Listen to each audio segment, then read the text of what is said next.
escola do mundo, onde eu posso ensinar e aprender. A palavra da sabedoria é a nossa EBD. Deus é o nosso diretor, o Espírito Santo nosso professor. A Bíblia é a cartilha que ensina o caminho, a verdade e a vida. Deus é o nosso diretor, o Espírito Santo nosso professor. A Bíblia é a cartilha que ensina o caminho, a verdade e a vida.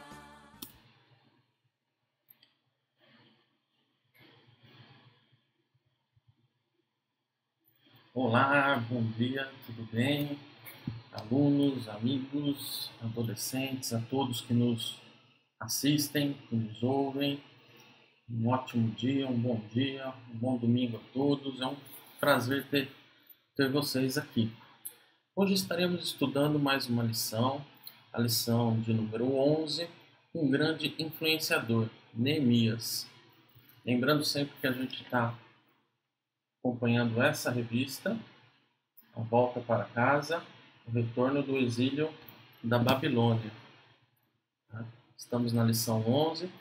Se por algum motivo você não tem a lição, a revista, nos procure para que você consiga acompanhar através de uma revista sua. Procure na secretaria da igreja ou algum dos líderes dos adolescentes. Antes da gente iniciar a nossa aula, convido você a fechar os olhos. Vamos orar a Deus. Ó Pai amado, te agradeço por tudo que o Senhor tem feito nas nossas vidas. Ó Pai, te agradeço por essa oportunidade de estarmos aqui, reunidos, ó Pai, mesmo de forma virtual, em Teu nome, para aprender mais um pouco da Tua Palavra. Pai, que não seja o Ronaldo que fale agora, Pai, mas que eu seja apenas um instrumento da Tua vontade. Senhor, me encha com Teu Espírito. Fique conosco durante toda essa lição e todo esse domingo. Em nome de Jesus é que oramos. Amém. Bom, lição 11, um grande influenciador, Neemias. A gente já está estudando alguns profetas. Lição passada com o pastor foi o profeta Esdras. Mente e coração. Um versículo que serve de meditação para a nossa lição. Está lá em Neemias, capítulo 2, versículo 20.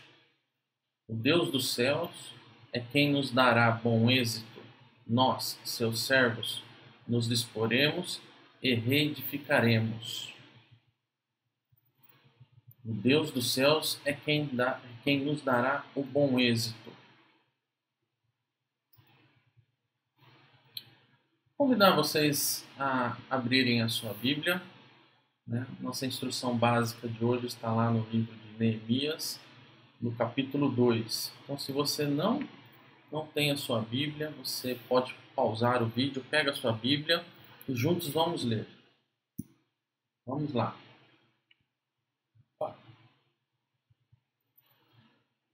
No mês de Nisan, no ano 20º do rei Artaxerxes, uma vez posto o vinho diante dele, eu o tomei para oferecer-lhe e dei. Ora, eu nunca antes estivera triste diante dele.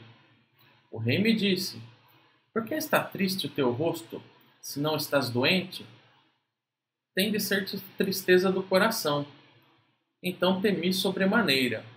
E lhe respondi: viva o rei para sempre. Como não me estaria triste o rosto se a cidade onde estão os sepulcros dos meus pais está assolada e tens as portas consumidas pelo fogo? Disse meu rei: que me pedes agora? Então orei ao Deus dos céus. E disse ao rei: se é do agrado do rei, e se o teu servo acha mercê em tua presença, peço-te que me envies a Judá, a cidade do sepulcro de meus pais, para que eu a reedifique. Então o rei, estando a rainha sentada junto dele, me disse: quanto durará a tua ausência? Quando voltarás? Aprove o rei enviar-me e marquei certo prazo. E ainda disse ao rei: se ao rei parece bem, deem-se-me cartas para os governadores da além do Eufrates, para que me permitam passar e entrar em Judá. como também carta para Asaf, guarda das matas do rei, para que me dê madeira para as vigas das portas da cidadela do templo, para os muros da cidade e para a casa que deverei alojar-me. E o rei me deu, porque a boa mão do meu Deus era comigo. Então fui aos governadores da além do Eufrates e lhes entreguei as cartas do rei. Ora, o rei tinha enviado comigo oficiais dos exércitos e cavaleiro. Disso ficaram sabendo Sambalate, o Oronita e Tobias, o servo Amonita. E muito lhes desagradou que alguém viesse a procurar o bem dos filhos de Israel. Continuando. Cheguei a Jerusalém, onde estive 3 dias. Então, à noite, me levantei e uns poucos homens comigo.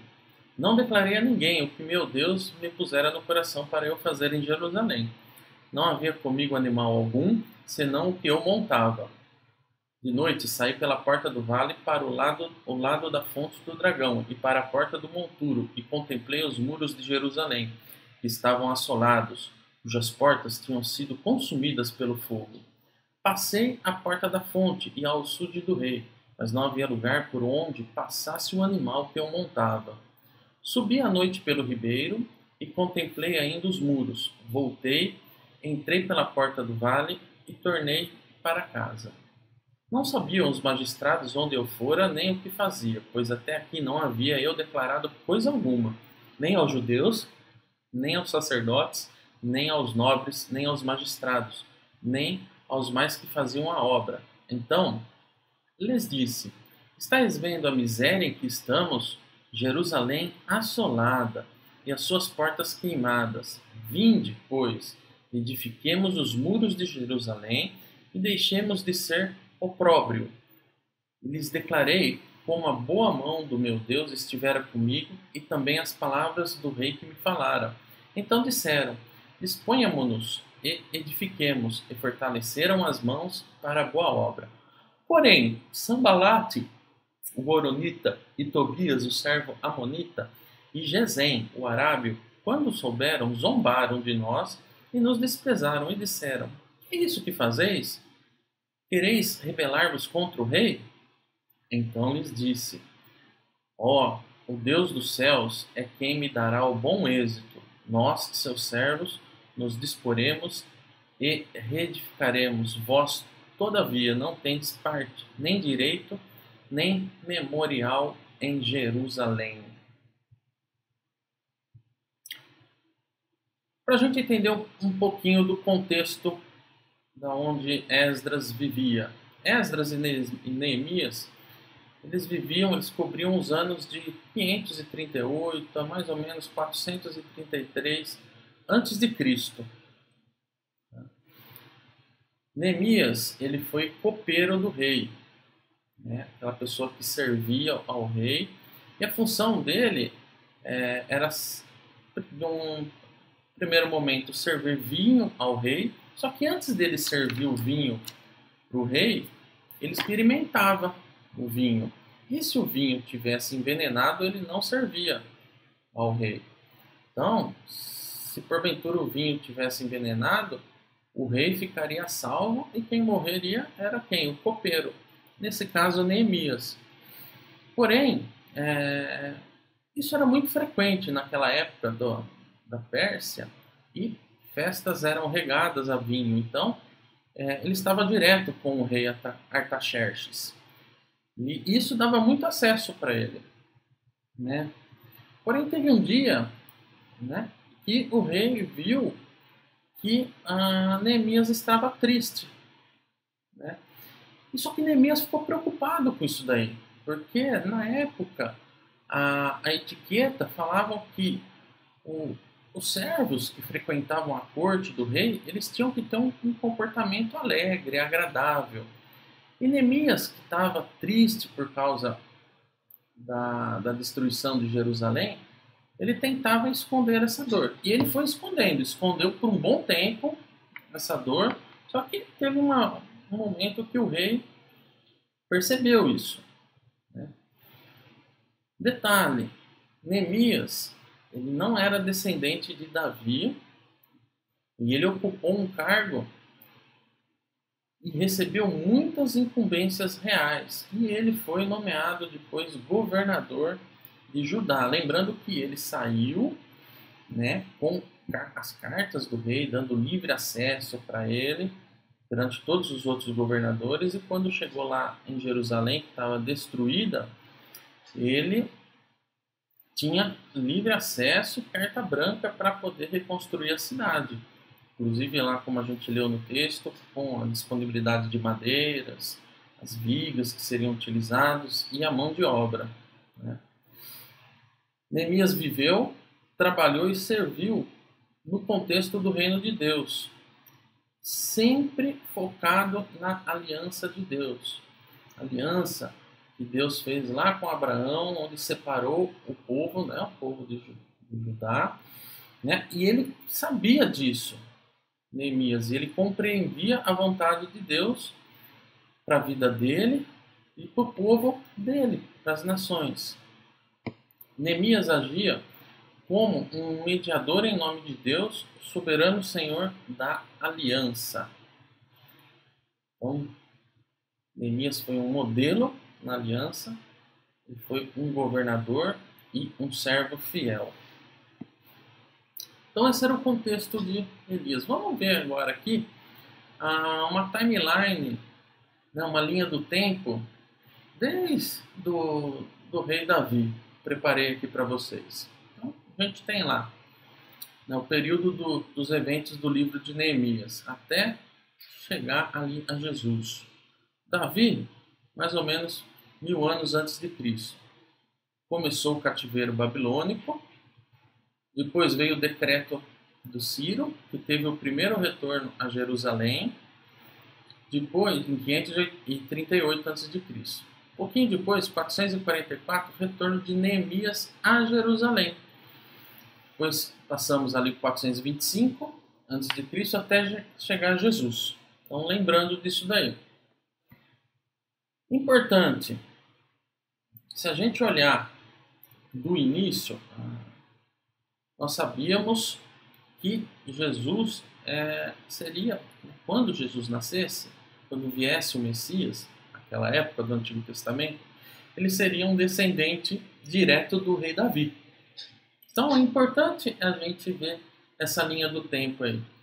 E, mais importante ainda, Neemias contribuiu para o avanço e a plenitude do tempo, quando Cristo viria. Então ele sempre apontava para o Messias, a aliança e o Messias.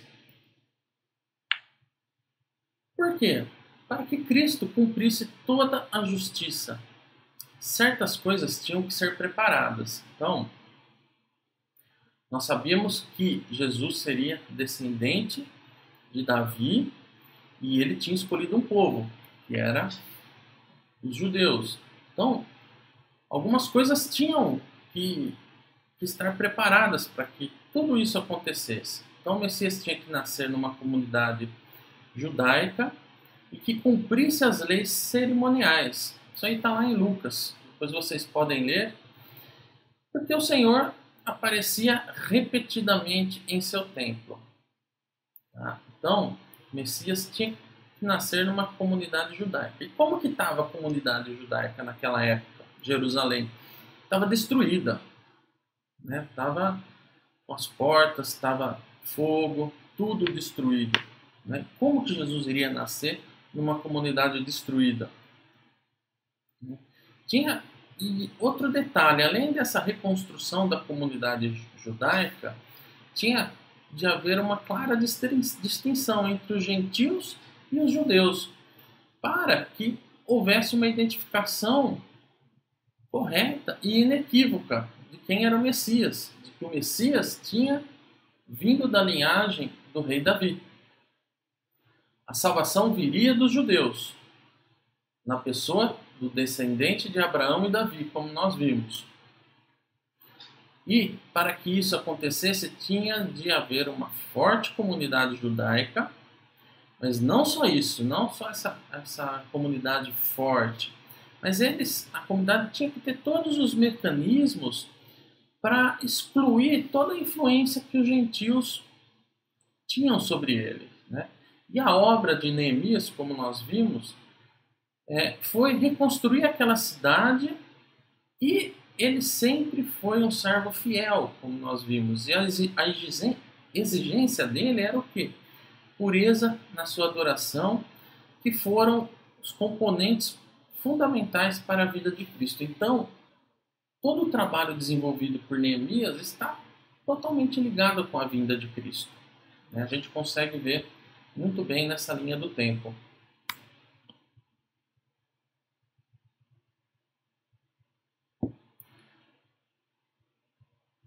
Uma coisa importante, nós vimos que Neemias ele falou ao rei, e Neemias algumas vezes se calou ali, né? E é muito importante, às vezes, é mais importante a gente saber a hora de se calar, de ficar quieto, do que você falar alguma besteira, né? É um provérbio de Salomão isso, né? Existe hora, tempo para tudo, e você saber às vezes ficar quieto, de boca fechada, é uma sabedoria, né? Existem momentos em que o silêncio e a prudência contam mais do que 1000 palavras. Neemias, ele estava correndo vários riscos ali. Mesmo ele sendo próximo do rei, e ele executando toda a tarefa com as cartas que davam livre acesso de Neemias a todos os governos além do Eufrates, ele tinha a inveja, tinha opositores que não estavam satisfeitos com a ideia da reconstrução da cidade. A gente viu que tinha algumas pessoas lá que duvidavam que ele iria reconstruir a cidade. Na verdade, ele não estava reconstruindo uma casinha, não estava reconstruindo algo pequeno, era algo grande. Então, às vezes, eles achavam uma tarefa muito difícil, esses opositores. Eles ficavam zombando mesmo, igual nós vimos. Ele tinha que ter controle, porque ele não podia demonstrar ansiedade, ele não podia ficar afoito aos líderes do povo, né? E que aparecesse aquela pessoa salvadora com um plano mirabolante de reconstrução da cidade. Então ele tinha que se apresentar de uma forma sábia. Ele poderia ser acusado de ser um novato e desconhecer dos fatos e de todas as dificuldades. E mais, ele podia perder o apoio de toda a liderança. Então ele era cercado de vários riscos e vários perigos. E Neemias sabia disso. Sabia de todas essas dificuldades que ele encontraria. E por isso, ele não se comunicou com ninguém por 3 dias. Ele foi calado, lembra? Ele não falou com os sacerdotes, ele não falou com os servos, não falou com ninguém. E durante a noite, o que Neemias fez? Ele saiu, montou no seu cavalo e foi visitar a cidade, para que ele pudesse ver a cidade e ter uma visão mais objetiva de como que estava a real situação da cidade para a sua reconstrução. E mais, ele foi calado. Durante todo esse percurso ele não abriu a boca, ficou calado, porque ele sabia que, dependendo do que ele falasse, tudo isso poderia ser usado contra ele ali. E ele não queria falar antes de ter noção da real situação da reconstrução que ele iria enfrentar. Então ele foi sábio. Ele não saiu soltando palavras, falando, né? Então, diz um ditado, né? Falar, qualquer papagaio fala, né? Mas a hora de calar, ele soube fazer isso. Então ele teve a sabedoria, sempre dirigido por Deus, para que ele pudesse ter a real noção de tudo aquilo que ele iria enfrentar. E apesar de toda a convicção de que ele estava ali, ele tinha, como nós lemos, no seu coração, ele tinha a certeza de que ele tinha de fazer aquilo, a reconstrução de Jerusalém, porque aquilo era a vontade de Deus, e ele tinha essa certeza com ele. E ele não quis cometer nenhum tipo de erro. E por isso, nesse momento, o silêncio dele foi mais valioso do que palavras ditas. Então a gente tem que saber a hora de se calar. Mas também a gente tem que saber a hora de falar. Não adianta ficar calado tempo demais, que a gente acaba pecando por omissão, né? Provérbios 25:11 diz: como maçãs de ouro em salvas de prata, em bandejas de prata, assim é a palavra dita ao seu tempo. É uma alegoria, uma figura de linguagem, né, para representar a preciosidade que é a palavra dita ao seu tempo. Não é falar, é saber a hora de falar, saber o tempo certo de falar. E a palavra dita no momento certo tem muito valor. Lembre-se, Neemias, ele era copeiro do rei. Lembra que a gente viu? E uma das coisas que ele com certeza deve ter aprendido todos esses anos lá servindo o rei era falar no momento certo. Primeiro que ele tinha que ter todo o respeito ali com o rei, né? Os reis mandavam matar. Fora isso, ele era aquela pessoa que servia o vinho. Já pensou se ele não falasse nada e o rei morresse? E ele tendo tomado o vinho? Ou pior, ele falasse demais? Enfim, a gente tem que saber a hora de falar. Quando Neemias decidiu falar, ele não falou de qualquer jeito. Ele não saiu falando, tagarelando aí. Por muito tempo, o povo viveu num caos. Então a gente tem que entender esse contexto. A cidade estava destruída, muito bagunçado. Eles estavam desanimados. E eles não tinham interesse nenhum na reconstrução. Parecia, como eu disse, uma missão impossível, né? Então Neemias disse: estais vendo a miséria em que estamos? Jerusalém assolada e as suas portas queimadas. Vinde, pois, reedifiquemos os muros de Jerusalém e deixemos de ser opróbrio. Primeiro, né, se a gente lê a construção desse versículo, né, ele não jogou a culpa no povo. Muito pelo contrário, né? Vocês veem a miséria em que nós estamos, ele se coloca no meio. E juntos nós vamos reedificar os muros. E a gente vai deixar de ser opróbrio. Ele foi realista em sua avaliação. Ele sabia que os desafios seriam grandes, ele sabia que o povo estava vivendo num caos, o povo estava vivendo num momento de miséria e mais, estava desanimado. Porém, ele foi falar, né? Deu uma mensagem de ânimo ali para o povo. Vamos junto que a gente consegue construir, vamos juntos que a gente vai reedificar todos esses muros. Neemias soube motivar o povo. E ele mostrou como a boa mão de Deus estava com ele e as palavras que o rei declarou. E outra, o convite que Neemias fez foi irrecusável, né? Você imagina você falar para o judeu que estava com sua cidade, com sua terra destruída, no caos. Ele fazer um convite: venha, vamos reconstruir as muralhas para nos livrarmos dessa vergonha. E o povo se dispôs a reconstruir a cidade.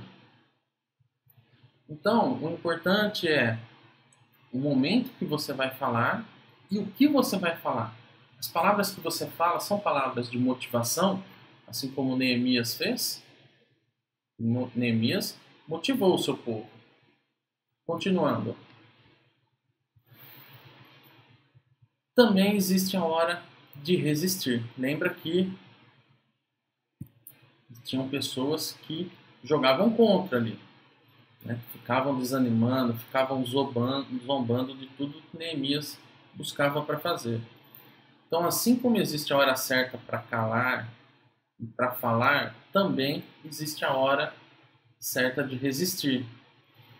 Como eu disse, Judá estava cercada de inimigos por todos os lados. E haviam aqueles que não sentiram nenhum entusiasmo. Eles queriam ver a destruição. Sabe aquela pessoa que torce para dar errado? Aquela pessoa que fica torcendo e se regozija quando dá errado ainda? Né? Que eram essas pessoas. Sanbalate, Tobias e Gesem. Né? Eles zombaram e desprezaram o povo. A gente viu lá no versículo 19. Ó, porém, Sanbalate, o Horonita, e Tobias, o servo amonita, e Gesem, o arábio, quando souberam, zombaram de nós e nos desprezaram. E disseram, que é isso que fazeis? Querem rebelar-vos contra o rei? Né? Só que ele não... Primeiro, eles falavam isso em voz alta, para todo mundo. Começava aí. E isso era para todos, de propósito mesmo, para todo mundo escutar. Certo? Para todo mundo, que todo mundo escutasse e criasse um caos, criasse um sentimento de desânimo, de que realmente eles não iriam conseguir, que eles não... que era uma tarefa, uma missão impossível, era uma tarefa muito árdua. Neemias não se deixou abalar com essas palavras e expressou toda a sua confiança em Deus. Para Neemias não importavam as dificuldades, pois Deus lhe daria bom êxito naquela boa obra. A gente leu 19, que eram as pessoas desprezando o povo e a reconstrução, e tem o 20 agora, que é aquele versículo mente e coração. Então o que Neemias falou? O Deus dos céus é quem nos dará o bom êxito. Isso Neemias falando para aquelas pessoas que estavam zombando. Nós, seus servos, nos disporemos e reedificaremos. Vós, todavia, não tendes parte, nem direito, nem memorial em Jerusalém. Então, tem a hora de resistir. Neemias ficou firme ali. Ele soube a hora de falar, ele soube a hora de se calar e também a hora de ficar firme e resistir. Para a gente refletir um pouquinho agora. Você tem motivado ou desmotivado as pessoas que estão ao seu redor? Na sua casa, seus irmãos, seus pais, os seus amigos de escola. O que vocês falam para eles? São palavras que motivam eles ou são palavras que desmotivam? Quero que você pense nisso agora. Como que está a sua empolgação com as coisas de Deus? Você está empolgado? Você vai à escola dominical? Você assiste às aulas? Você tem um testemunho, uma conduta que condiz com a palavra de Deus? Como você tem tratado as pessoas que tentam te motivar? Então, são 3 coisas diferentes. Primeiro, você motiva as pessoas que estão ao seu redor? As pessoas, às vezes, que estão ao seu redor, elas tentam te motivar. E como que você trata essas pessoas? Aquele que vem, tenta te dar um apoio. Você já orou hoje? Ou vamos orar juntos, meu irmão? Né? Você está passando por alguma dificuldade? Vamos lá, você consegue. Como que você trata essas pessoas? Quero que você reflita nisso. Com muita sabedoria, discrição e coragem, Neemias motivou o povo a reconstruir a cidade. Com sabedoria, discrição e coragem. E o zelo que ele tinha pela casa e pelo nome de Deus foram peças importantes para a continuidade da aliança e restauração de Israel e, de forma consequente, para a vinda de Cristo. como a gente viu naquela linha do tempo lá. Então, quero que vocês reflitam. E lembrem, com muita sabedoria, discrição e coragem, Neemias motivou o povo para reconstruir a cidade.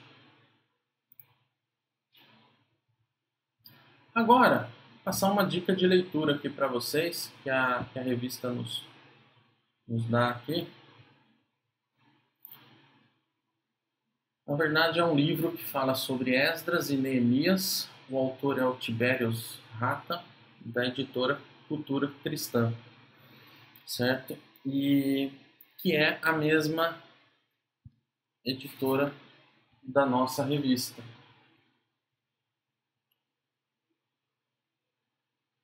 Editora Cultura Cristã. E através desse livro você vai conhecer um pouco mais da obra de Esdras e Neemias. Além dessa dica de leitura, vou convidar vocês a fazerem uma pesquisa já para a próxima aula. Então, próxima aula eu quero que vocês pesquisem um pouco sobre o livro de Esther, né, e os seus personagens. Esther, Mordecai, o rei Assuero e Amã. Tá? E é o tema da nossa próxima lição. Ok? Então tem uma tarefinha aí para vocês. Então a gente fica por aqui. Um bom domingo a todos. Fiquem com Deus. Que Deus nos abençoe o restante desse domingo. Que estejamos prontos para o culto de logo mais à noite. Forte abraço.